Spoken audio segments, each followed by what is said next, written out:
Bismillahirrahmanirrahim. Assalamualaikum warahmatullahi wabarakatuh.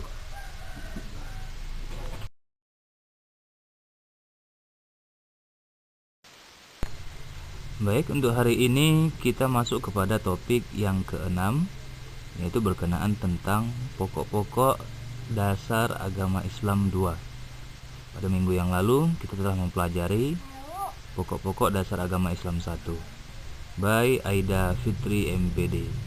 Ya, berhubung pada hari ini Bu Aida sedang berhalangan, jadi saya gantikan.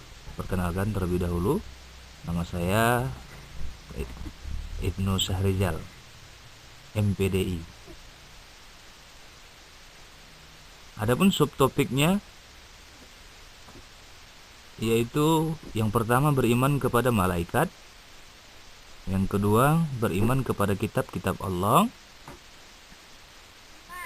yang ketiga beriman kepada Rasul-Rasul Allah, yang keempat beriman kepada hari kiamat, dan yang kelima beriman kepada qada dan qadar, atau sering kita sebut dengan takdir.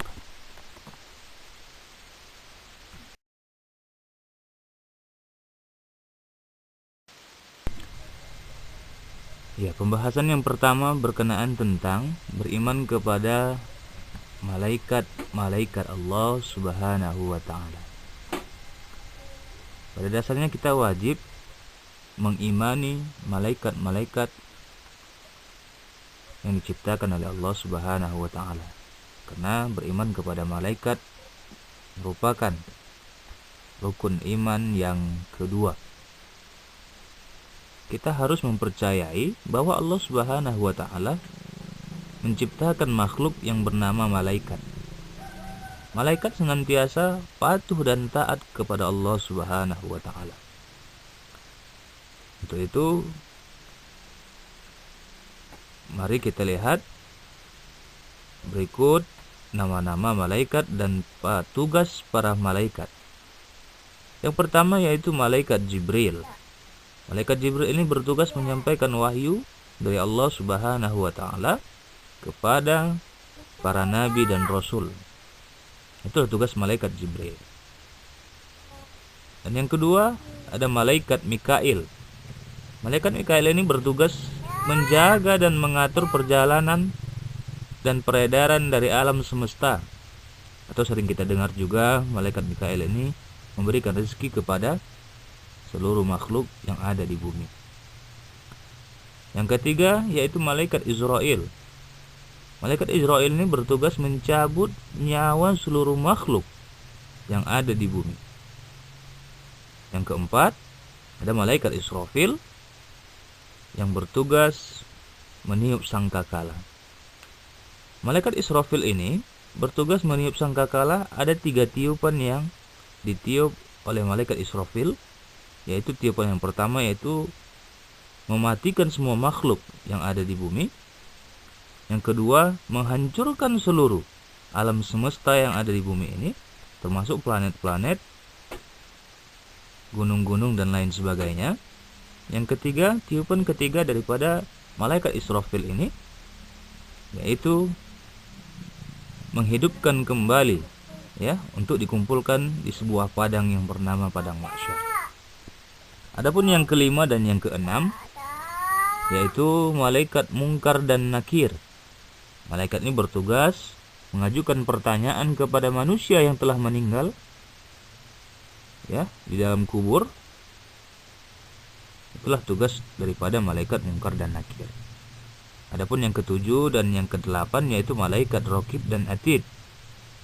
Kedua malaikat ini bertugas mencatat perbuatan baik yang dilakukan oleh manusia, sekaligus juga mencatat perbuatan buruk yang dilakukan oleh manusia tersebut. Adapun yang kesembilan yaitu malaikat Malik.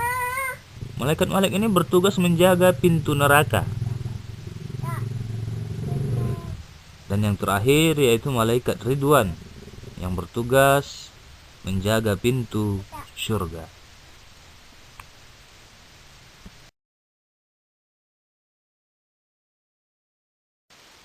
Kemudian selanjutnya itu beriman kepada kitab kitab Allah Subhanahu wa ta'ala.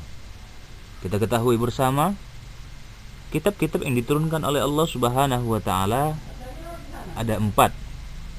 Ya. Yang pertama yaitu kitab Taurat. Kitab Taurat ini merupakan kitab yang tertua dari semua kitab-kitab yang diturunkan oleh Allah Subhanahu wa ta'ala. Kitab ini diturunkan kepada Nabi Musa alaihissalam yang berisi tentang hukum-hukum ajaran yang wajib dituruti Bani Israel pada waktu itu. Adapun kitab yang kedua yang diturunkan oleh Allah Subhanahu wa ta'ala yaitu kitab Zabur. Kitab Zabur ini merupakan kitab Allah Subhanahu wa ta'ala yang diturunkan kepada Nabi Daud alaihissalam. Kitab ini berisi tentang berbagai doa dan zikir, juga pengajaran dan hikmah yang terdiri dari kalimat-kalimat yang berirama dan bersajak. Yang ketiga yaitu kitab Injil.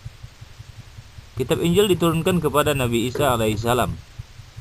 Juga sama berisi tentang hukum dan ajaran untuk mematuhi atau mentauhidkan Allah Subhanahu wa ta'ala, dan juga menerangkan akan datang seorang nabi dan rasul yang bernama Nabi Muhammad sallallahu alaihi wasallam, seperti yang terdapat dalam Injil Barnabas.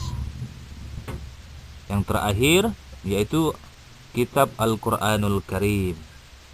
Kitab Al-Qur'anul Karim ini merupakan kitab yang diturunkan kepada nabi dan rasul terakhir, yaitu Nabi Muhammad sallallahu alaihi wasallam. Kitab ini adalah kitab yang sempurna dan penyempurna kitab-kitab sebelumnya. Jadi Al-Qur'anul Karim ini penyempurna daripada kitab-kitab sebelumnya. Ya, diturunkan kepada Nabi Muhammad sallallahu alaihi wasallam.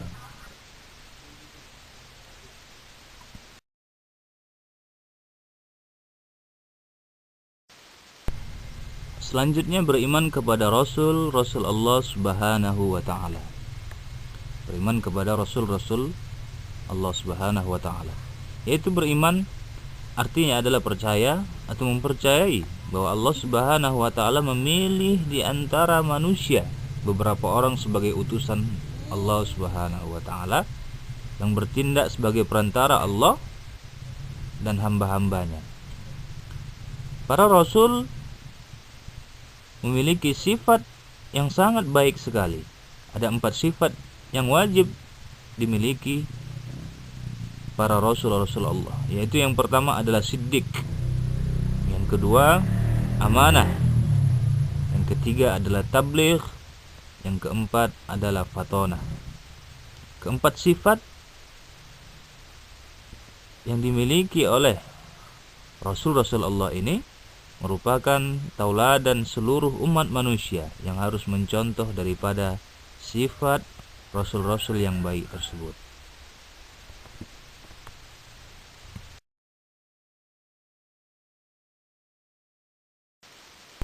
Ya, baik, selanjutnya beriman kepada hari kiamat atau hari akhir. Umat Islam harus meyakini bahwa di samping di dunia ada alam akhirat yang harus dijalani manusia. Kehancuran alam dunia ini dan berganti dengan alam akhirat, itulah yang disebut dengan hari kiamat. Kiamat ini terbagi menjadi 2 yang harus sama-sama kita ketahui. Yang pertama adalah kiamat sugro atau sering disebut dengan kiamat kecil. Contohnya kematian yang terjadi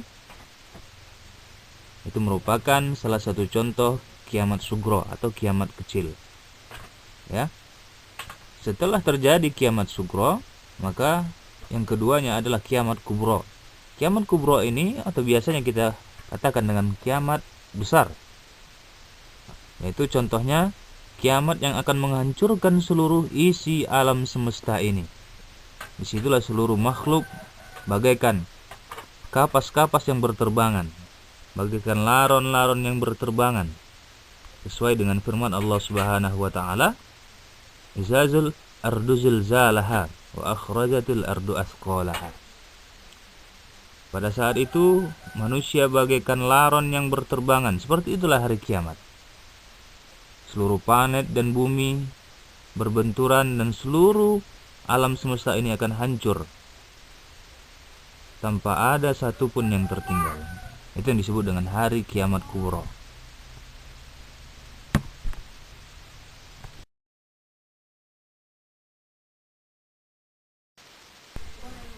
Yang terakhir yaitu beriman kepada qada dan qadar. Beriman kepada qada dan qadar ini merupakan rukun iman yang terakhir yang wajib kita ketahui. Manusia wajib beriman kepada segala sesuatu yang ada di dunia tidak terlepas daripada takdir atau kehendak ilahi. Kata qada berarti ketentuan yang berlaku, dan qadar berarti jangka yang telah ditentukan. Hidup di dunia ini merupakan ketentuan dari Allah Subhanahu wa taala. Allah sudah menentukan dan mengatur segala yang ada di bumi dan yang di langit. Ya. Contohnya seperti langkah seseorang atau rezeki seseorang telah diatur oleh Allah Subhanahu wa taala. Jodoh seseorang telah diatur oleh Allah Subhanahu wa taala. Dan kematian seseorang juga telah diatur oleh Allah Subhanahu wa taala. Jadi tidak ada yang tahu. Ya, takdir baik dan takdir buruk manusia adalah Allah Subhanahu wa taala yang menentukan. Mudah-mudahan pada pembahasan kali ini banyak mendapatkan manfaat dan ilmu yang kita dapatkan. Semoga Allah Subhanahu wa taala memberikan rahmat dan hidayahnya kepada kita dan kita memahami apa yang kita pelajari pada hari ini. Terima kasih. Assalamualaikum warahmatullahi wabarakatuh.